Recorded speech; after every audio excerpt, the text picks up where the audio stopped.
안녕하세요. 저는 믿음을 준 사람의 뒤통수를 때린 배신자를 처절하게 응징했던 40대 직장인입니다.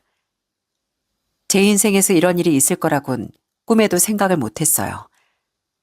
제 굳건한 믿음을 단박에 깨뜨린 사람은 다름 아닌 제 남편이었습니다. 평생을 의지하며 살아도 모자랄 저희 부부에게 어떤 일이 있었는지 여러분들에게 한번 속 시원히 털어놔 보려고요. 전 샐러리맨이셨던 아빠와 공무원이었던 엄마 밑에서 남동생과 함께 행복하게 자랐어요. 저희 집은 식구들 누구 하나 편애하거나 차별하지 않고 모두가 공평했는데요. 부모님은 제가 첫째라고 더 챙겨주거나 남동생이 남자라고 더 우대해 준 적이 한 번도 없었습니다. 오히려 저희 남매가 서로 똘똘 뭉쳐 우애를 다질 수 있도록 그렇게 키워주셨어요. 특히나 부모님께선 저에게 여자라고 해서 못할 일은 없다는 걸 항상 얘기해 주셨답니다. 정선아, 네가 하고 싶은 거 뭐든지 해도 돼. 대신 시작하면 네가 할 수 있는 만큼 끝까지 해야 되는 거야. 알았지? 엄마 그럼 나 남자애들처럼 막 운동도 해도 돼? 아이 그럼 못할 게 뭐가 있어. 대신 뭘 하나 하더라도 똑부러지게 할 자신으로 시작해야 한다. 알았지? 늘 어디에서든 당당하라는 엄마의 말을 들으며 전 그렇게 제가 하고 싶은 일엔 열정을 갖고서 살았습니다. 그래서 어릴 적부터 운동도 정말 많이 했었고 성인이 되어선 혼자서 여행도 정말 많이 다녔죠. 그러던 와중에 제가 30대 초반의 취미생활로 등산을 하게 되었어요. 산에 오를 때마다 그 성취감이 좋아서 전국에 있는 산이란 산은 다 올라가곤 했죠. 그러다가 전 산악 동호회까지 가입을 하게 되었어요. 사실 회원들 연령대가 좀 높을 거라 생각을 하고 가입했는데 제가 가입한 동호회엔 생각보다 젊은 분들도 많이 가입을 했었답니다. 그러다 보니 늘 산행이 끝나고 나면 다 같이 모여 술자리를 할 때가 많았어요. 회원들은 대부분 좀 활달한 분들이 많았지만 그 중에서도 유독 조용하신 분이 있더라고요. 동호회에 가입을 하고서도 그 남자분간 잘 대화도 안 하다 보니 한참이 지난 후에도 별로 친해지지 못했어요. 그러다 딱 어느 날 벌어진 사건 때문에 급속도로 그 남자분과 친해지게 되었습니다. 그날이 약간 구름이 좀 낀 날이었거든요. 한동안 비가 내려 등산을 못하다가 정말 오랜만에 만나게 된 날이었죠. 그런데 갑작스럽게 산을 타다가 예고 없이 소나기를 맞이하게 되었답니다. 그러다 보니 등산로가 비 때문에 점점 미끄럽게 변하더라고요. 처음엔 괜찮을 거라 생각하고 그냥 산행을 이어갔는데 얼마 못 가 전 그만 등산로에서 미끄러져 넘어지고 말았습니다. 그래도 나름 등산을 많이 했다고 자부하던 사람이었는데 거기서 넘어지니 진짜 너무 당황스럽고 창피하더라고요. 그래서 처음엔 창피한 마음에 다른 회원들이 달려 걱정해줘도 괜찮은 척하기도 했죠. 정선 씨, 괜찮아요? 크게 넘어진 것 같은데 어디 봐봐요. 걸을 수 있겠어요? 괜찮아요, 괜찮아. 그냥 살짝 넘어진 거예요. 다들 많이 놀라셨죠? 전 괜찮으니까 먼저 올라가세요. 살짝 삐끗한 것 같은데 제가 보기엔 괜찮은 것 같아요. 전 대신 좀 천천히 올라갈게요. 정말 괜찮은 거 맞죠? 아프면 여기서 하산하는 게 좋을 것 같아서요. 저 때문에 그러실 필요 없어요. 전 괜찮으니까 비도 그쳤고 얼른 올라가세요. 전 천천히 갈 테니까. 그렇게 웃으며 다른 회원들을 보냈지만 실은 다리가 너무나 아팠습니다. 그런데 그땐 티를 도저히 못 내겠더라고요. 다들 신나서 등산을 하는데 제가 그 분위기를 망칠 수가 없겠다는 생각이 들었죠. 결국 그렇게 회원들을 다 보내고서 저 혼자서 뒤에서 끙끙대며 산행을 이어가고 있었어요. 그러다 도저히 더 이상은 걸을 수 없겠다 싶어 중간에 바위에 걸터 앉아 잠시 쉬고 있었어요.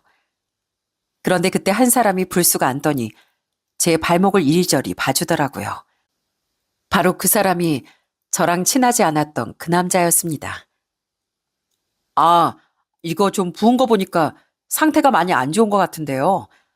내려가 보셔야 할 것 같은데 걸을 수 있겠어요? 어? 아까 안 올라가셨어요? 다들 먼저 올라갔는데. 동인 씨도 얼른 올라가세요. 전 여기서 좀 쉬다가 괜찮아지면 내려가려고요.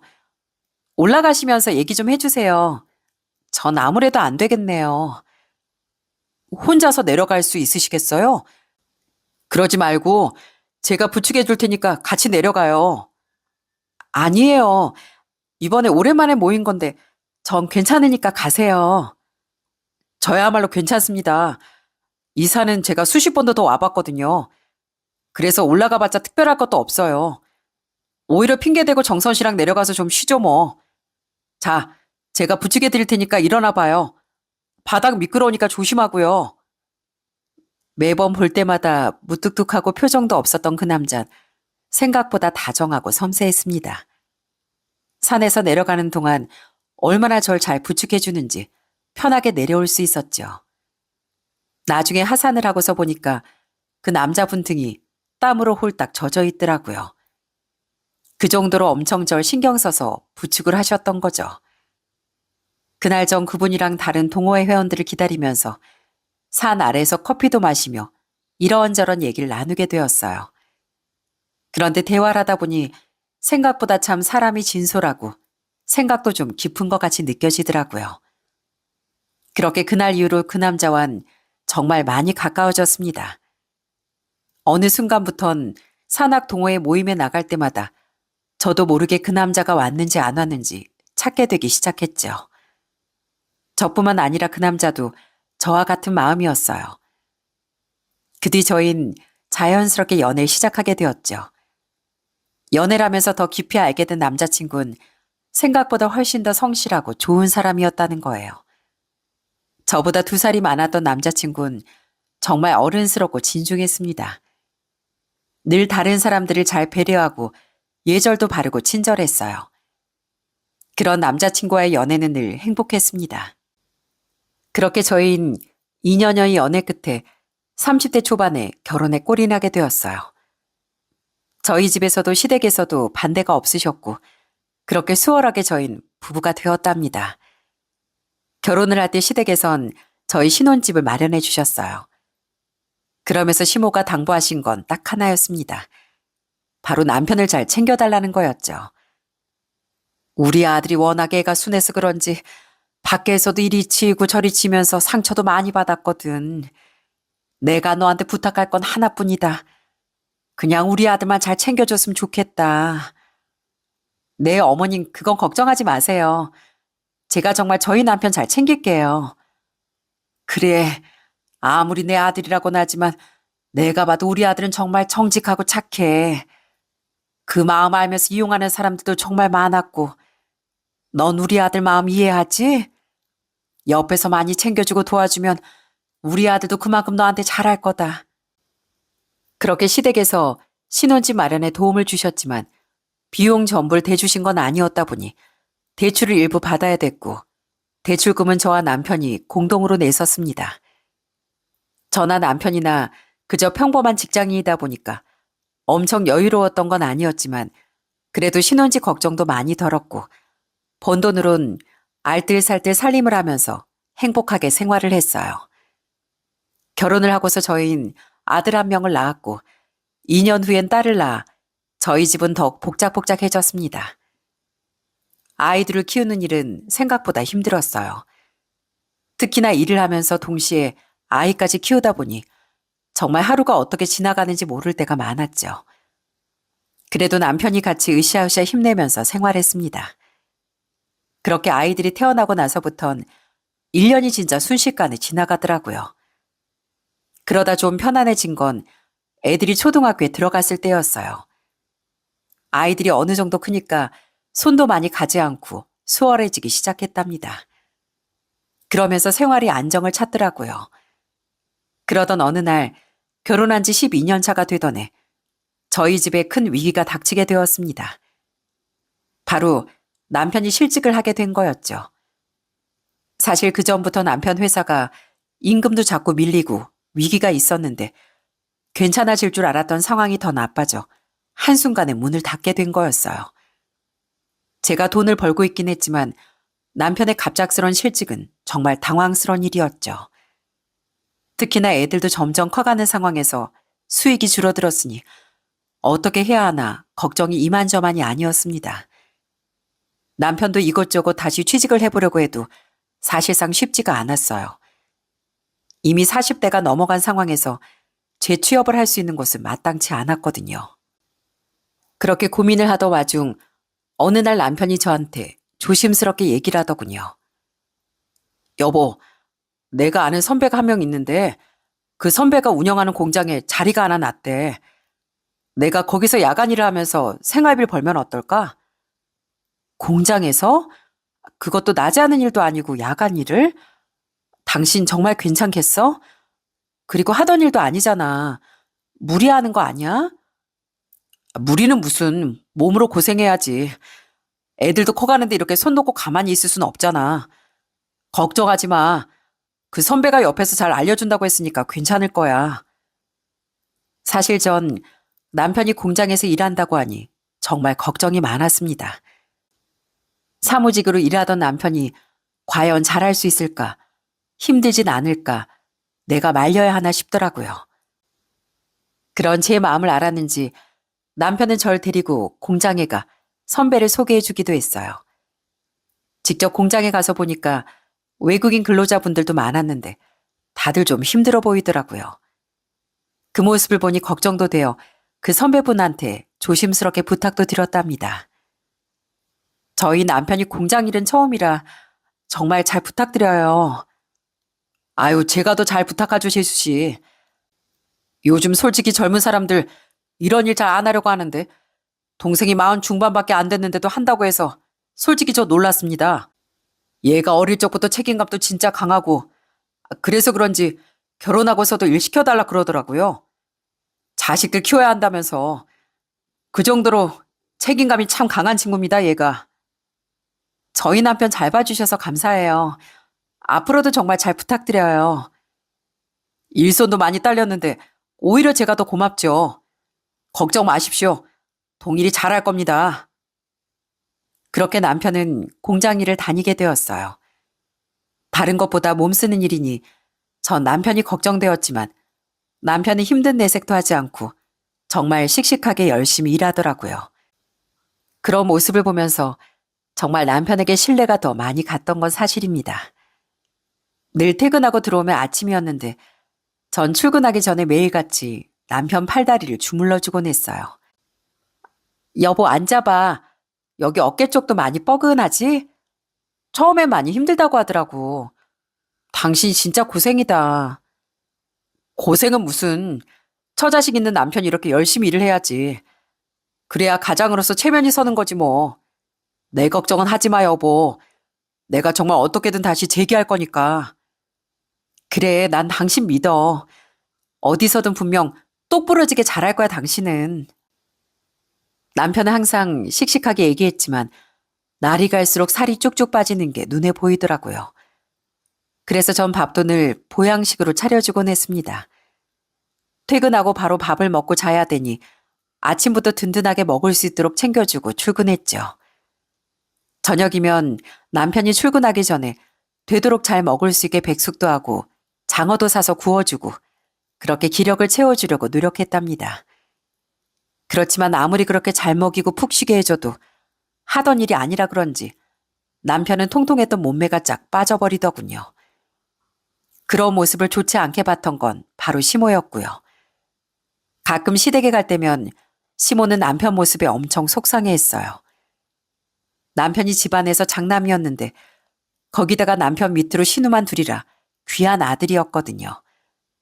그러다 보니 하나밖에 없는 아들을 고생시킨다며 저를 나무라실 때가 많았어요. 아이고, 우리 동일이 살이 왜 저렇게 빠졌다니? 너 요즘 뭐 안 먹이는 거야?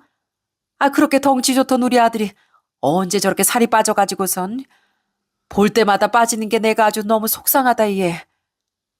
어머님, 제가 밤낮으로 계속 보양식으로 챙겨줘도 살이 좀 빠지더라고요. 주변에 물어보니까 현장직 갑자기 시작하면 초반엔 그렇대요. 그래도 어느 정도 살 빠지고 그러면 잘 안 빠진다고 하니까 걱정하지 마세요.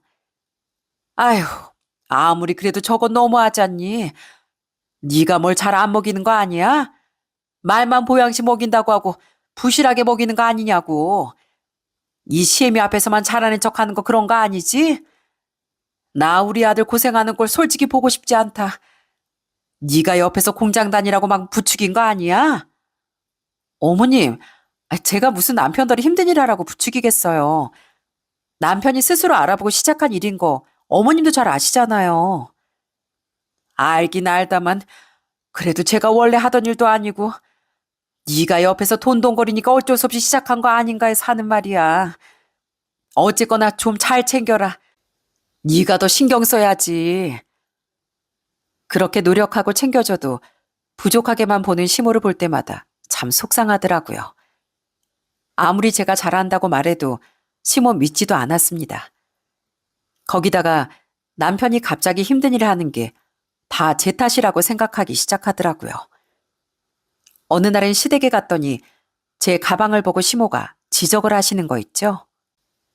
예, 너 가방 샀니? 아이, 딱 보니 비싼 거 같은데 뭐 어디서 산 거야? 아, 이거요? 이거 친정에서 부모님이 생일이라고 선물해 주신 건데 저번에도 보셨잖아요. 아이구야, 너희 친정은 니네 집 사정은 생각도 안 한다니? 이런 거 선물로 줄 거면 차라리 돈으로 생활비 하라고 줘야지. 뭘 그렇게 비싼 가방을 준다니? 고생하고 있는 사이인 생각도 안 한다니? 네? 어머님, 다른 것도 아니고 생일 선물 한번 준 건데 그거 가지고 지금 무슨 소리 하시는 거예요? 아니, 그렇잖아. 솔직히 난 아직도 이해가 안 된다. 아무리 자식이 둘이라 하지만 너도 벌이가 있는데 굳이 그 저녁에 아들이 나가서 일을 해야 된다는 게 난 도무지 이해가 안 돼. 네가 이렇게 생활비 펑펑 쓰고 그러니까 쪼들려서 그런 거 아니냐고. 내 볼 때마다 얼마나 신경이 쓰이는지. 너도 나중에 네 아들 커서 봐봐라. 곱게 키워놨더니 밖에서 고생하는 걸 보면 얼마나 마음이 아픈지.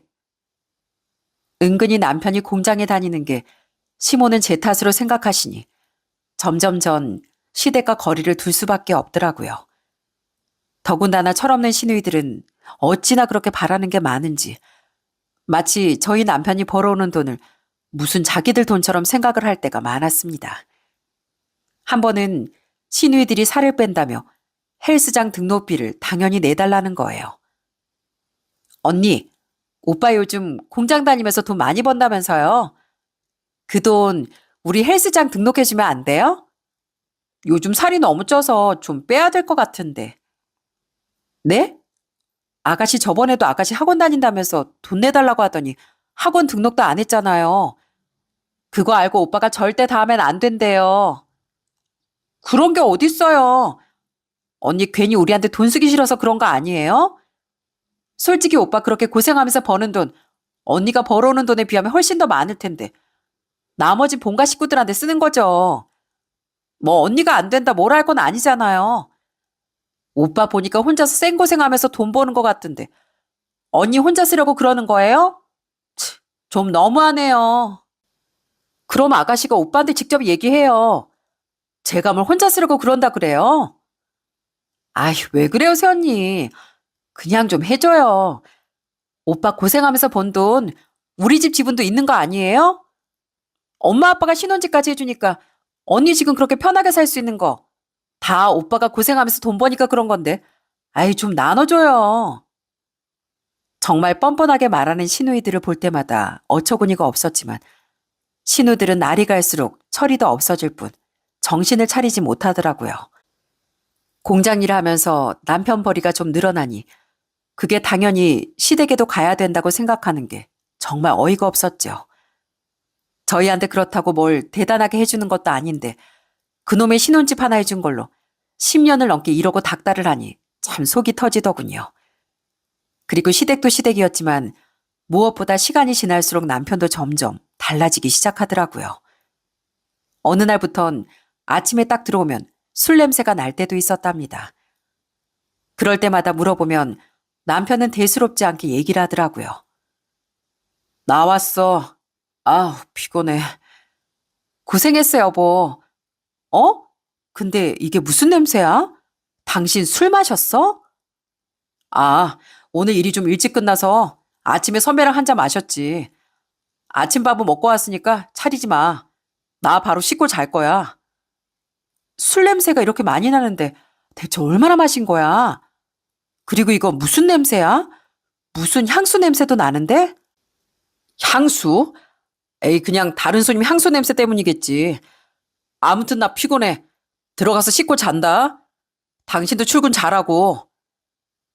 그런 일이 처음엔 한두 번 일어나다가 점점 시간이 지나면서 매일 술 냄새가 풀풀 풍기곤 했습니다.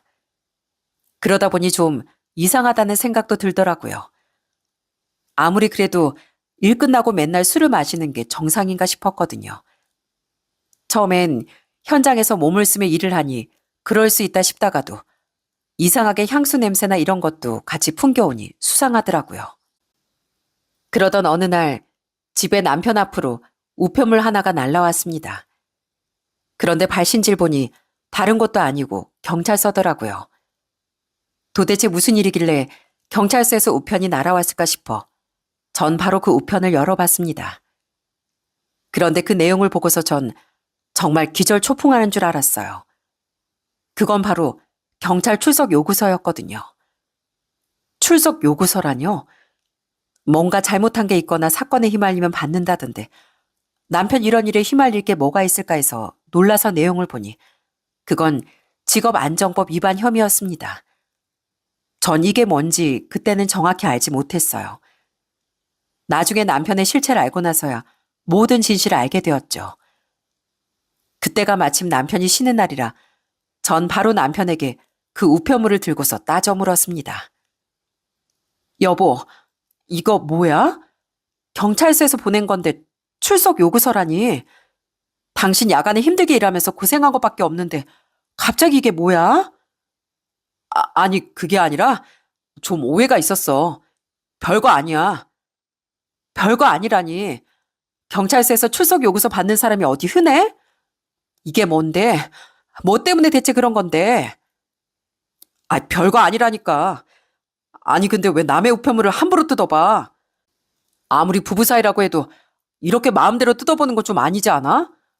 왜 그걸 뜯어보냐고. 아이, 진짜. 그리고 그냥 좀 놔둬라. 쉬는 날엔 좀 쉬게 좀 놔두라고.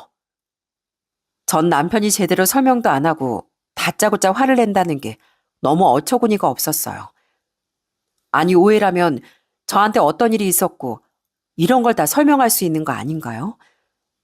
말도 제대로 하지 않으니까 좀 수상하더군요. 안 그래도 전부터 자꾸 행적이 이상하다 싶었는데 뭔가를 숨기고 있다는 생각이 딱 들더라고요. 그래서 전 남편의 뒤를 쫓아가 보기로 다짐했어요. 일단 애들이랑 친정에 다녀온다고 하고서 전 남편 출근길을 뒤쫓게 되었습니다. 그런데 남편이 향한 곳은 공장이 아니더라고요. 어딘가 차를 세우더니 갑자기 검은색 봉고차를 몰고선 남편이 한 건물에 딱 도착을 했습니다. 그러면서 거기로 올라가더니 갑자기 여자들을 태우고선 또 어디론가 향하더군요. 그리고서 다시 도착을 한 곳은 다름 아닌 유흥업소였습니다. 그때서야 전 남편이 어떤 일을 하는지 딱 눈치를 챌 수 있었어요. 세상에, 남편은 저한테 선배 공장에서 일한다고 해놓고선 그동안 보도방을 운영하고 있었던 거였습니다. 여러분들 보도방 아시나요? 방에 아가씨들을 고용해서 불법으로 노래방이나 유흥주점 이런 곳에서 일하게 하는 그런 곳이요. 그런 곳을 남편이 운영을 하고 있었던 거죠. 그걸 보고선 얼마나 깜짝 놀랐는지 진짜 말문이 막히더라고요. 그날 남편이 하는 일을 지켜봤는데 정말 기가 막혔습니다.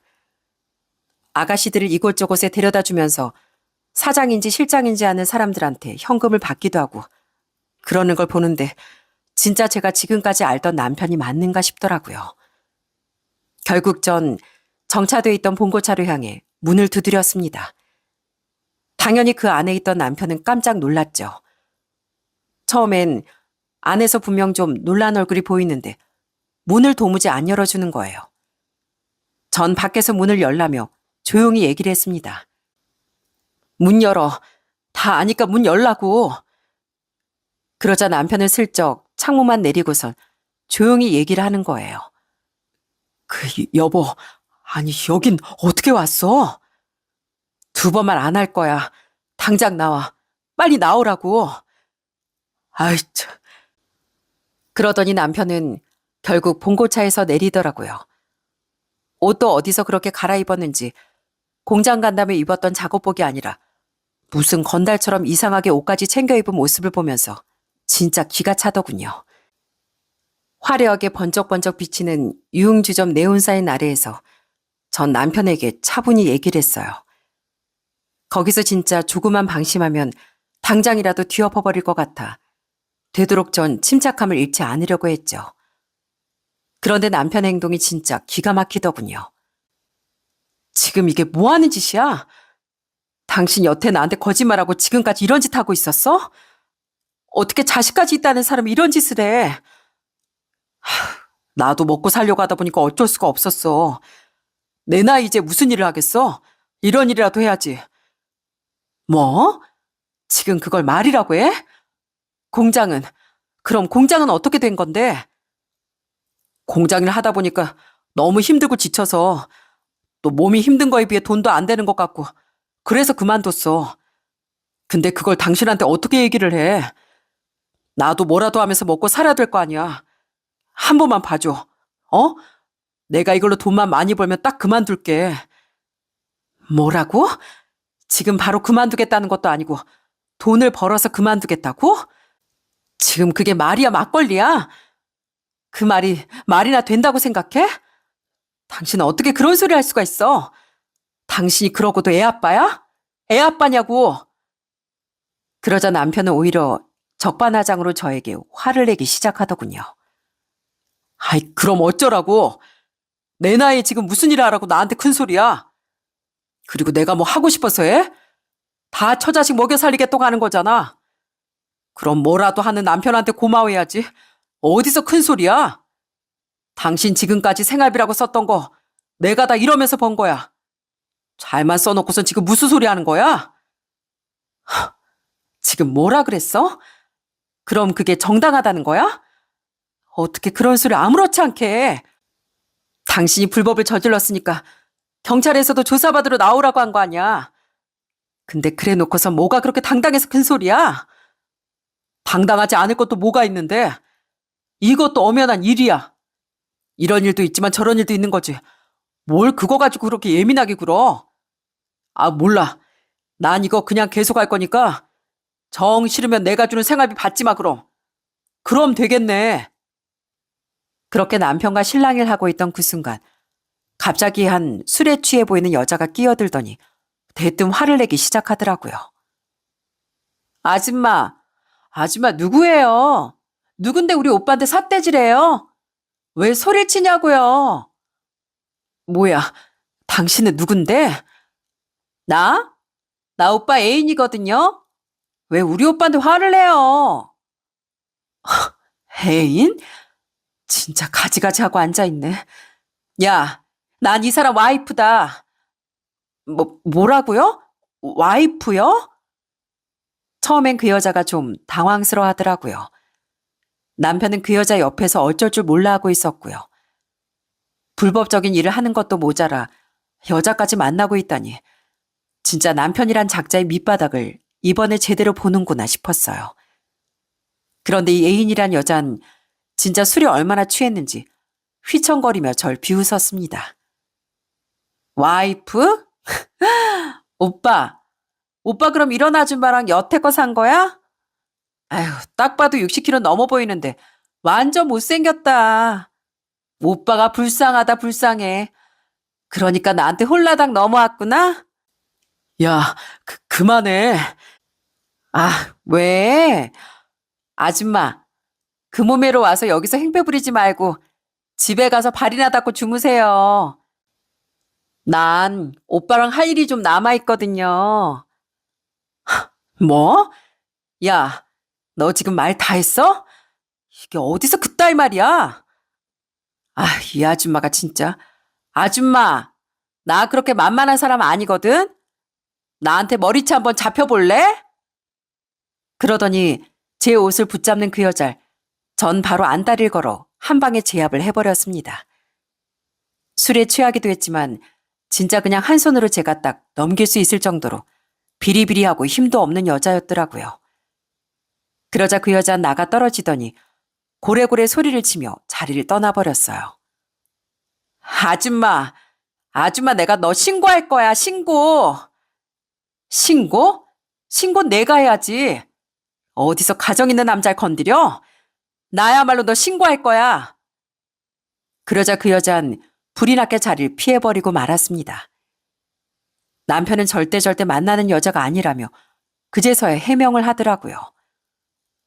여보, 아니야. 쟤 나랑 만나는 애 아니고 그냥 일하는 여자애 중 한 명이야. 오해하지 마. 오해? 야, 너 지금까지 밖에서 이렇게 하고 다녔니? 진짜 가관이다. 정말 가지가지 어디까지 하려고 그래? 그런 거 아니라니까. 나 그냥 일만 하는 거야, 일만. 왜 내 진심을 안 알아주는 건데. 하여튼간 당신은 진짜 꽉 막힌 사람이라니까. 나 더 이상 당신하고 할 얘기도 없고 뭐 알아서 생각하든가 말든가. 그러더니 쌩하니 가버리는 남편을 보면서 정말 너무 기가 막히고 어이가 없었습니다. 남편을 뒤쫓아가면서 보니까 진짜 딱 봐도 어리게 보이는 사람들도 정말 많더라고요. 뒷조사를 해보며 알아보니 남편이 운영하는 보도방엔 대학생들도 있고 주부들도 있고 이혼한 사람들도 있었고 정말 별의별 사람들이 다 근무를 하고 있더라고요. 물론 다들 사연도 있을 테고 어쩔 수 없이 그 일을 하는 사람들도 있겠지만 전 그런 사람들을 돈벌이 수단으로 사용하는 남편에게 더더욱 화가 났어요. 특히나 전부터 남편이 공장에서 야간이라며 고생을 하니 진짜 힘들지 않을까 싶어 내내 남편을 응원하고 열과 성의를 바쳐서 잘해줬었는데 그런 저에게 이렇게 뒤통수를 친다는 게 진짜 화가 나더라고요. 그동안 믿었던 남편에게 정말 큰 배신감이 느껴졌습니다. 그러다 보니 이게 정신적으로 힘드니까 몸까지 슬슬 아프기 시작하더군요. 잠도 제대로 못 자고 집에 와선 또 아무렇지 않게 혼자 술 마시며 배달 음식 시켜 먹는 남편 꼬라지를 보니까 속에서 천불이 나고 그렇다고 애들한테 말도 못하고 정말 미치겠더라고요. 속에서 그렇게 응어리가 생기니 전 결국 탈이 나고 크게 몸살이 나버리고 말았습니다.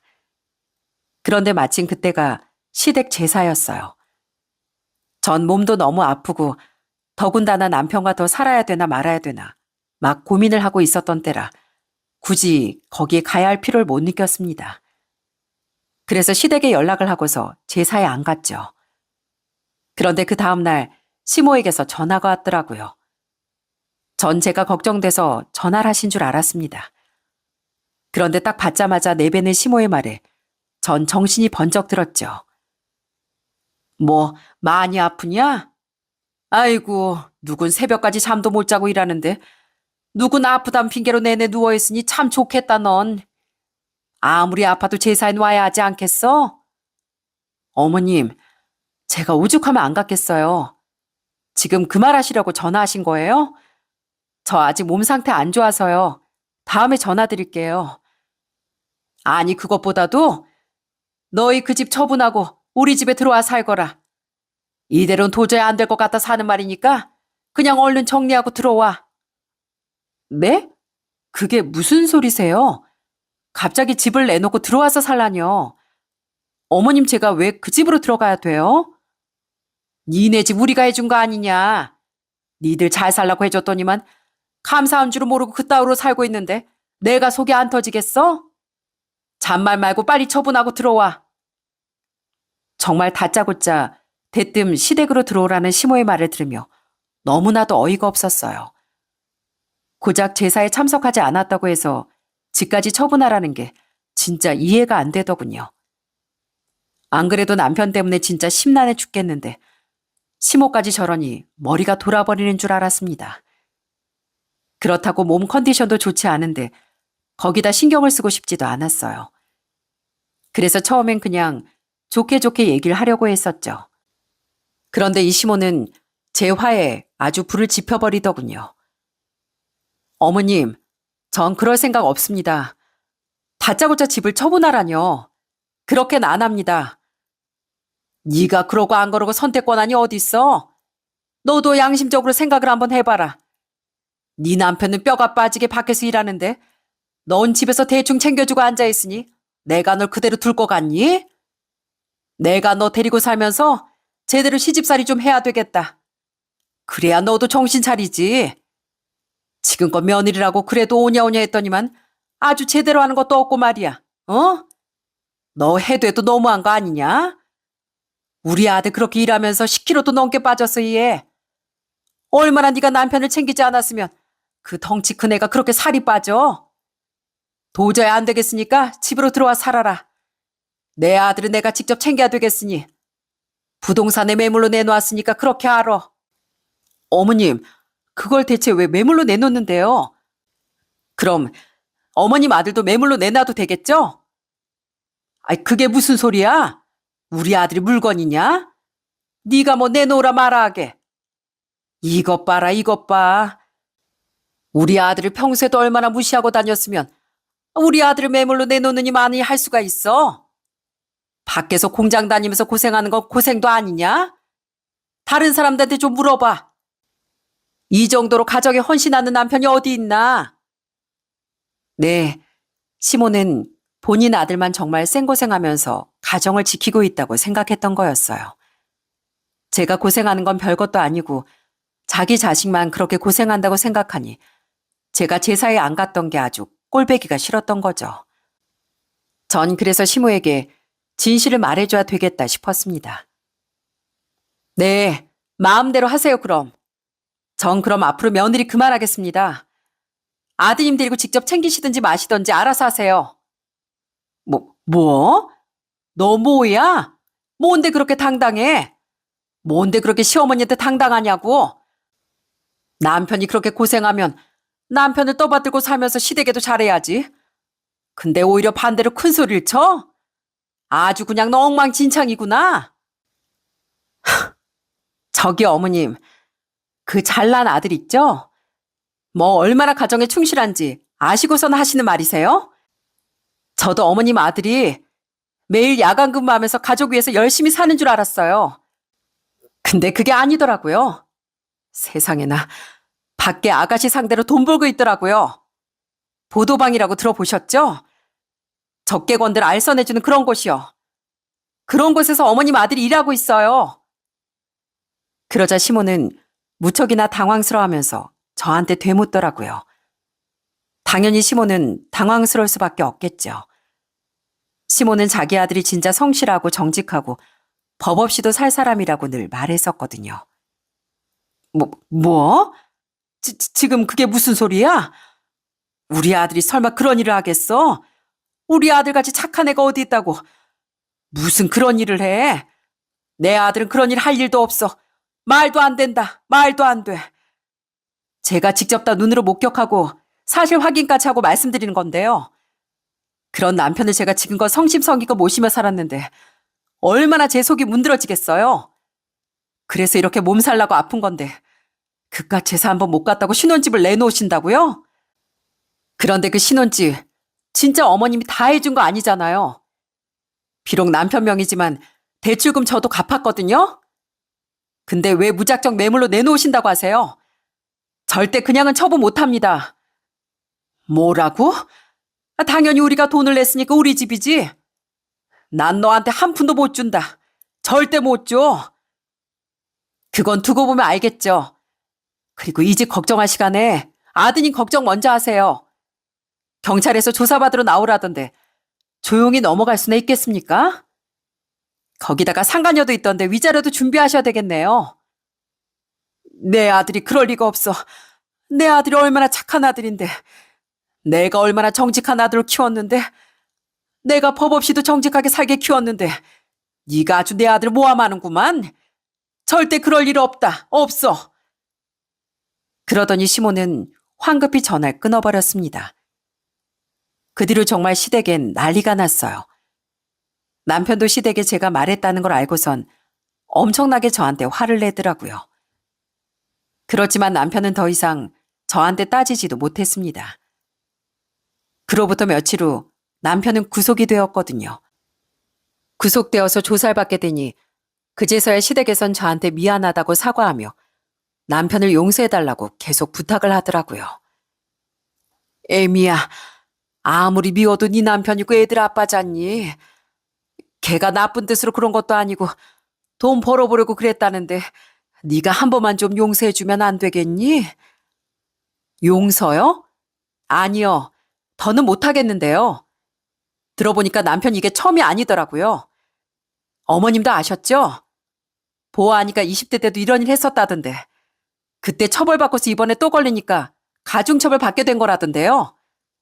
그거 다 아시면서 그동안 그렇게 착한 아들 연부를 외우셨어요? 아니, 그게 아니라 걔가 마음은 진짜 착한 애야. 어떤 착한 사람이 밖에서 그런 불법을 저지른답니까? 다른 것도 아니고 보도방이요. 멀쩡한 사람이 누가 그런 일을 하냐고요. 전 용서 못합니다. 그런 아빤 창피해서 애들 곁에 두고 싶지도 않네요. 아휴, 애미야. 아무리 그래도 한 번은 기회를 줘야 하지 않겠니? 친구가 내비가 못한 것도 아니고 잘해왔잖아. 어? 그러니까 딱 한 번만 좀 용서해다오. 걔가 너한테 용서 빌고 싶은데 구속된 상태로 이러지도 못하고 저러지도 못하는 거잖니. 됐어요. 전 이혼 소송할 겁니다. 그동안 저 꼴도 보기 싫으셨는데 잘 되셨네요. 그 귀한 아드님 평생 옆에서 보살피면서 아끼며 살아보세요. 그러고선 전 전화를 딱 끊어버렸습니다. 그 후로도 시댁에선 시부고 시모고 신우들까지 죄다 전화가 왔지만 전 한 번도 받지 않았어요. 거기다가 남편은 더 충격적인 사실이 있었습니다. 20대 때 이미 보도방 운영으로 법적 처벌을 받은 이력이 있었다는 건 충격적인 사실 중 세 발의 피였죠. 알고 보니까 회사가 힘들어져서 문을 닫아 실직한 게 아니라 그냥 회사가 실직 나서 그만둔 거였더라고요. 전에도 그렇게 쉽게 돈을 버는 걸 느꼈으니 그냥 회사 일하면서 돈 버는 건 마음에도 차지 않았던 거죠. 모든 사실이 밝혀지고 나서 얼마나 소름이 끼치던지 그동안 감쪽같이 우릴 속여왔다는 게 더 괘씸했습니다. 남편에겐 정말 확실한 유책 사유가 있었으니 이혼 소송에 문제가 없었지만 사실 제일 걱정이 되었던 건 바로 재산 분할이었어요. 아무래도 시댁에서 집을 해준 지분이 있다 보니 특유 재산이라 이게 재산 분할에 포함이 안 될 수도 있다고 했습니다. 그래서 진짜 걱정스러운 마음에 알아보게 됐는데 저희가 혼인기간이 10년이 훌쩍 넘었고 거기다 자녀 양육도 하고 있고 재산 관리도 제가 직접 해온 정황이 있어 기여도가 인정되면서 분할을 할 수 있더라고요. 솔직히 시댁에선 그냥 신혼집 마련할 때 비용만 지원해 줬을 뿐 그동안 재산세라든지 세금이라든지 인테리어나 수리 이런 것부터 대출했던 것까지도 제가 싹 다 처리를 하고 있었거든요. 그러니 분할 대상으로 올릴 수 있었던 거죠. 결국 그동안의 기여도를 인정받아 재산 분할을 해 7대 3으로 결정되면서 분할을 받을 수 있었어요. 심지어 처음 구입 비용보다 가치가 좀 상승해서 전 나름 좋게 분할을 받게 되었죠. 당연히 상간녀에 대한 소송도 진행하고 남편과 상간녀로부터 위자료도 받을 수 있었답니다. 보도방을 운영하면서 거기 일하는 여자와 불륜까지 저지르다니 이건 진짜 용서할 수 없는 일 아닌가요? 소송하면서 드러나는 진실에 진짜 참담했지만 변호사님 도움을 받으며 정말 정신 바짝 차리고 그렇게 잘 마무리할 수 있었답니다. 애들 양육권은 당연히 제가 가지고 올 수 있었고 양육비도 각각 70만 원씩 이렇게 책정을 받을 수 있었네요. 정말 소송하는 와중에도 마음이 여러 번 심란했었는데 그래도 끝까지 잘 버티고 준비했던 게 지금은 참 다행이라고 생각합니다. 그러는 도중 남편은 징역형 처벌을 받게 되었어요. 그 전에 이미 법적 처분 기록이 있었는데 또 동일한 잘못을 했으니 가중처벌을 받은 거였죠. 그렇게 모든 상황이 끝이 나자 전엔 한 번만 기회를 주면 안 되겠냐며 저한테 빌었던 시모는 또 태도를 싹 바꾸더라고요. 그 이유가 뭔지 아세요? 바로 시댁에서 해준 신혼집 값이 올랐기 때문이랍니다. 거기서 제가 분할에 가져가게 됐으니 시모는 아주 배가 아파서 떼구르르 구르더라고요. 저한테 전화를 해서 고래고래 소리치며 따지는데 정말 웃겼습니다. 야, 네가 무슨 삶을 가져가? 우리 아들 깜빵에 보내놓고선 어떻게 재산까지 뺏어가냐고?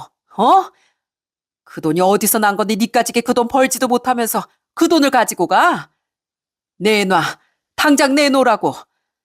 그렇게 가지고 갈 거면 네가 한도만 가지고 가야지. 어디서 집 오른 값으로 삶을 떼어가? 그건 저한테 따질 게 아니라 법원 가서 따지세요. 제가 결정한 것도 아닌데 왜 저한테 날리세요? 뭐? 너 내가 가만히 안 둬. 그리고 양육비도 못 줘. 한 푼도 안 줄 거니까 그렇게 알아. 남자가 사회생활 하다 보면 여자 좀 만날 수도 있지. 그거 가지고 지금 이 난리를 펴? 돈 벌려면 불법적인 거 다 할 수 있는 거지. 그거 이해 하나 안 해주고서 양육비를 바라는 거 아니겠지? 우린 절대 못 준다. 못 줘. 아드님 또 깜빵 보내고 싶으신 거예요? 정말 눈물 나는 모정이네요. 마음대로 하세요, 그럼. 양육비까지 안 주면 요즘 구치소에도 간다던데. 어디 한번 하고 싶은 대로 해보세요. 전 법대로 할 테니까요. 야, 이게 정말 너 앞으로 얼마나 잘 사나 내가 두고 볼 거야, 내가. 그렇게 고래고래 소리치는 시모의 전화 끝으로 전 모든 시댁 전화번호를 차단해버렸어요. 그 뒤로 졸지의 시모는 아들 옥바라지까지 하게 생겼어요. 항상 자기 아들은 정직하다, 착하다, 우리 아들 같은 애 세상에 없다는 말을 입에 달고 살더니 진짜 뒤로는 죄다 진실을 숨기고 있었다니 그저 어이가 없을 뿐입니다. 지금 전 남편과 이혼한 진 1년여가 지났는데 지금은 형량이 얼마 남지 않은 걸로 알고 있어요. 부디 제발 거기서 정신 차려서 사회에 나와선 좀 정직한 삶을 살았으면 좋겠네요. 아무리 못나고 미운 남편이지만 그래도 애들한텐 또 아빠이기도 하잖아요. 언젠가 그런 못난 아빠도 아빠라고 불러야 할 날이 올 수도 있는데 제발 그 전에 개과천선해서 사람이 좀 되길 바랍니다. 그리고 시댁 식구들도 좀 정신 차려서 항상 본인들이 하던 말처럼 정직한 삶을 정말로 살아봤으면 좋겠네요. 지금은 저희는 이혼 후 친정으로 들어가 지내고 있습니다. 부모님께서 저희 아들, 딸을 봐주시며 많이 고생을 하고 계세요. 저도 직장을 다녀야 하다 보니 애들을 그렇게 부모님께 맡기고 있는데 매달 용돈을 챙겨드리곤 하지만 늘 그것만으론 부족하다는 걸 저도 느끼고 있습니다. 정말 제가 드리는 생활비보다 훨씬 더 많은 걸 저희 애들한테 해주시는 게 저희 부모님이시거든요. 그래서 앞으로 제가 좀 더 노력을 해서 더 좋은 환경에서 편하게 지내실 수 있도록 노력하려고요. 항상 부모님께선 제 걱정만 하시는데 앞으로는 제 걱정은 줄이시고 당신들 걱정하면서 건강도 잘 챙기셨으면 좋겠습니다. 전 앞으로 그동안 못해드린 효도를 하면서 열심히 살 겁니다. 다행히 저도 이혼하고서 일도 잘 풀리고 애들도 지금은 행복하고 건강하게 잘 지내고 있어서 소소한 행복을 만끽하며 하루를 보내고 있답니다. 아마 제 사연을 들으신 분들이 어떻게 생각하실지 모르겠지만 전 제가 잘한 선택이라고 생각해요. 부모는 자식의 거울이라고도 하지 않습니까? 부모가 어떤 행동을 하는지에 따라 그걸 또 고스란히 자식이 배운다고 하는데 전 남편의 그런 거짓된 삶을 절대 아이들이 배우지 않았으면 하는 마음에 냉정하게 이혼을 결정한 거였거든요. 가족은 사랑도 중요하지만 무엇보다 신뢰와 믿음이 중요하다고 생각해요. 이 믿음이 깨지게 되면 아무리 가족이라고 해도 관계는 멀어질 수밖에 없는 것 같습니다. 그러니 여러분들도 가족 간의 신뢰와 믿음이 탄탄하게 지켜질 수 있도록 노력하셨으면 좋겠어요. 사실 속 시원하게 털어놓기 어려운 일이었는데 이렇게 얘기를 하니 마음은 후련하네요. 지금까지 제 사연 들어주신 분들께 정말 감사드립니다. 여러분들의 앞날엔 행운만 가득하시길 바랄게요.